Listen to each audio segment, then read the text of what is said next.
Coucou les amis, j'espère que vous allez bien.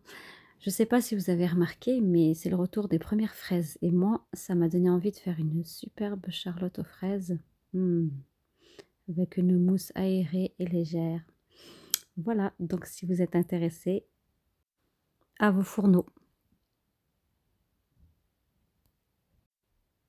Pour cela, on aura besoin de 36 boudoirs. On aura également besoin de 600 g de coulis de fraises tout prêt, de 50 centilitres de crème liquide à 35% de matière grasse, de 250 g de mascarpone, de 5 feuilles de gélatine, également de 500 g de fraises pour décorer l'intérieur et pour l'extérieur du gâteau. On aura besoin également de 90 g de sucre. Voilà. Donc on va passer à la recette. On commence par tremper les feuilles de gélatine dans de l'eau bien froide afin de les ramollir. Ensuite, on récupère notre coulis de fraises. On va en prélever 4 cuillères à soupe qu'on va mettre de côté. Ça va nous servir à tremper les boudoirs. Donc là, on récupère donc le restant de coulis de fraises. On va le mettre à chauffer dans une casserole. Notre coulis mis de côté, donc on le récupère. On va lui rajouter 50 ml d'eau froide et 2 cuillères à soupe de sucre. Donc on va mettre au micro-ondes de façon à ce que ça se mélange bien. On récupère donc notre coulis chaud et on va essorer la gélatine bien ramollie et la mélanger au coulis. Donc il ne faut pas que votre coulis soit trop chaud. S'il a bouilli, mieux vaut le laisser à peu près 10 minutes refroidir de côté pour éviter de désactiver la gélatine. Donc on va mettre la gélatine dans le coulis bien tiédi, voire chaud mais pas trop. Voilà, donc on va le mettre de côté. On va récupérer les fraises, les équeuter, les couper en cubes, mais juste la moitié, celle qu'on va mettre à l'intérieur du gâteau. Le reste, on le laisse, on le coupera à la fin en lamelles. Voilà, donc dans une cuve d'un robot bien froide, on l'aura mis 10 minutes au congélateur avant. Et on remet donc la crème liquide et on rajoute le mascarpone et on commence à tourner à petite vitesse et on augmente au fur et à mesure. Une fois que notre crème a commencé à épaissir, donc on rajoute au fur et à mesure le sucre, voilà, en petite quantité. Et là, on va pas avoir besoin d'une crème très très ferme, donc une crème qui est montée et assez, voilà, regardez, assez, elle reste encore assez molle. Voilà, elle n'est pas très ferme. Donc ce sera très bien pour une mousse.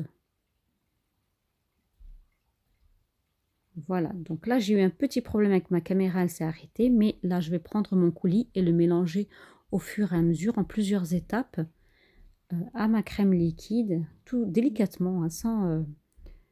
Donc là j'ai mis un accéléré pour aller plus vite, mais ça reste délicat, hein. Vous continuez à mélanger délicatement pour pas rabaisser, pour pas ôter l'air qu'il y a dans la crème, qu'elle reste bien aérienne. Voilà, donc j'ai préparé une semelle à pâtisserie avec mon cercle, le cercle de 22 cm. Donc je vais prendre mon coulis que j'avais préparé, je trempe donc le boudoir et là ne vous trompez pas, mettez bien les boudoirs face arrondie sur le cercle pour la finition finale, pour que donc ce soit joli. Faut pas mettre les boudoirs à l'envers. Voilà, donc on va continuer comme ça tout le long du cercle.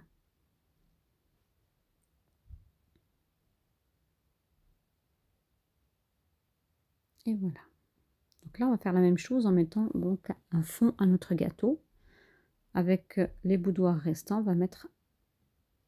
Voilà, on va combler le vide, mais totalement. Donc vous pouvez... Il n'y a aucun problème, ça ne se verra pas. Donc couper des boudoirs et bien combler les trous. Voilà. Donc on rajoute ensuite une petite couche de crème. On parsème bien sûr nos fraises. Il ne faut pas les oublier. Et on va rajouter une petite portion de crème pour cacher les fraises. Voilà, et on recouvre bien l'ensemble. On égalise bien sûr avec une petite spatule coudée. Et là, on recommence la même chose. On refait un autre étage de boudoir. Et hop, de nouveau de la crème, de la mousse, pardon. Pourquoi je dis crème? C'est de la mousse à la fraise. Et on rajoute nos petits cubes de fraises généreusement. Et on recouvre à nouveau de mousse. On égalise bien la surface. Et on va laisser au frigo pendant toute une nuit. Pour moi, en tout cas, ça a été toute une nuit. Vous pouvez le laisser 2 heures, ça devrait être bon. Donc là, on prend le restant des fraises, donc on va le couper en lamelles. Donc, comme vous pouvez le voir sur la vidéo, c'est en lamelles, de façon à faire la décoration dessus le gâteau. Donc là, j'ai une portion de myrtille, j'ai oublié de vous le dire, j'ai pris 125 grammes donc pour la décoration. Et je vais commencer par une rangée de myrtille pour éviter que mes fraises touchent les boudoirs. Parce que si je mets directement les fraises voilà, sur les boudoirs, donc elles vont lâcher du jus et ça va tout ramollir, ça ne sera pas joli. Donc on va faire une petite rosace de fraises et on comble voilà, le milieu avec ce qui me reste de myrtille.